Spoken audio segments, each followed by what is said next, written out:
यहाँ मुझे जदयू से मनोनीत किया गया है।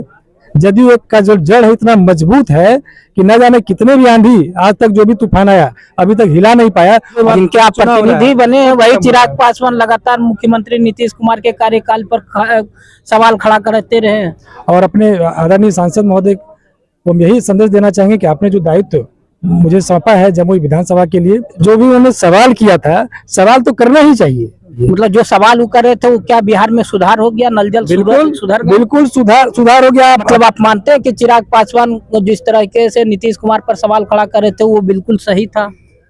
प्रतिपक्ष में होने के नाते जो उनका जो फर्ज था वो अपना निभा रहे थे। नीतीश कुमार डर तो नहीं गए कि चिराग पासवान फिर से उनका कहीं खेला खराब नहीं कर दे, इसलिए चचा और भतीजे में दोस्ती हो गई? नीतीश कुमार एक ऐसी शख्सियत का नाम है जो आज तक न डिगा है न कभी किसी से डरा है। अब हम जम्मू के विधानसभा के और जदयू के प्रखर नेता हमारे भाई मित्र के समान है राकेश कुमार पासवान जी का मैं इनका हार्दिक अभिनंदन करता हूं। एक बार जोरदार तालियों के साथ उनका स्वागत। चलिए देखिए हमारे साथ राकेश पासवान हैं, जदयू के प्रवक्ता भी थे और जमुई विधानसभा के प्रतिनिधि बनाए गए हैं।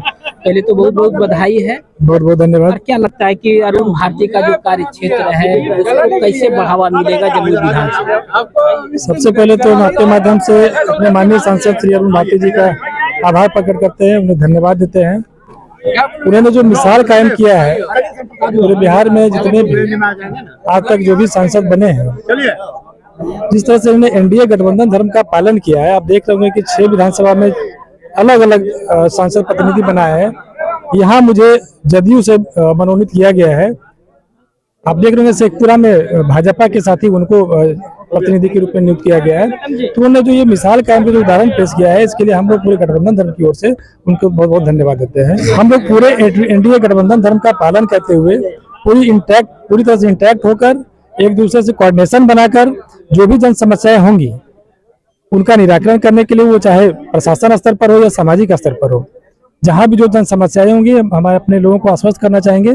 उसका निराकरण करने के लिए हम लोग पूरी तरह से तैयार हैं और अपने आदरणीय सांसद महोदय को हम यही संदेश देना चाहेंगे कि आपने जो दायित्व मुझे सौंपा है जमुई विधानसभा के लिए, हम आश्वस्त करना चाहेंगे कि जो भी जन समस्याएं आएंगी आपके रास्ते में एक कार्यकर्ता के रूप में, एक साथी के रूप में मजबूती के साथ खड़े रहेंगे। और सबसे बड़ी बात है कि आपने देखा होगा कि पिछले कुछ दिनों पहले एनडीए का एक बहुत बड़ा महासम्मेलन यहाँ हुआ था और ये एक झांकी था, ये दिखाने के लिए कि हम लोग पूरी तरह इंटैक्ट हैं। अब प्रतिपक्ष में जो भी लोग हैं क्या बोलते हैं नहीं बोलते हैं, वो लोग पूरी तरह से घबराए हुए हैं। उनको ये समझ में नहीं आ रहा है कि करें तो क्या करें। आपने देखा होगा कल जिस तरह से 7 हमारे माननीय मंत्री का फिर से वो नियुक्त किए गए है ना, तो हमारा जो कुनबा है, हमारे कहा जा रहा है कि बीजेपी ने जदयू को कमजोर कर दिया है। 21 अभी मंत्री बन गए हैं और 13 जदयू के रहे। नहीं, अब वो जो 36 बनना था तो जो हमारी संख्या, हमारे पार्टी की संख्या है उसके हिसाब से हम लोग अनुकूल है, उसके हिसाब वहाँ कहीं कोई दिक्कत नहीं है। हमारी जो संख्या जो होनी चाहिए, जो निर्धारित है, उतना हमारे मंत्रिमंडल में मंत्री है। इसलिए कहने वाले कुछ भी कहें, सबसे बड़ी बात है कि पार्टी लेवल पर कुछ नहीं कर सकते हैं, लेकिन एनडीए लेवल पर जो ताकत हम लोग के पास उभर करके आई है, आप देखेंगे कि यहाँ जम्मू जिला का अगर चारों का चारों विधानसभा, निशांत जी को राजनीति में लाने के लिए नीतीश कुमार तो शांत नहीं है। ये निशांत जी अगर आते हैं तो ये हम तो क्या, प्रतिपक्ष के नेता आदरणीय श्री तेजस्वी यादव जी बोल चुके हैं कि उनका स्वागत है। वैसे पढ़े लिखे है कि निशांत जी अगर आते हैं तो जदयू खत्म होने से बच जाएगा। जदयू बहुत पहले से लोग निगलना चाहती है, बहुत पहले से लोग ये ध्यान लगाए हुए हैं है ना कि जदयू कभी खत्म होने का चीज नहीं है।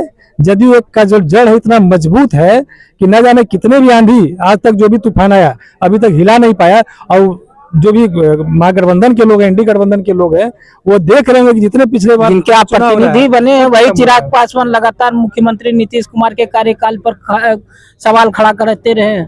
उन्होंने नल जल कई तरह की योजनाओं को विफल बताया था नीतीश कुमार में की योजना। आपने देखा होगा कि जो भी उन्होंने सवाल किया था, सवाल तो करना ही चाहिए।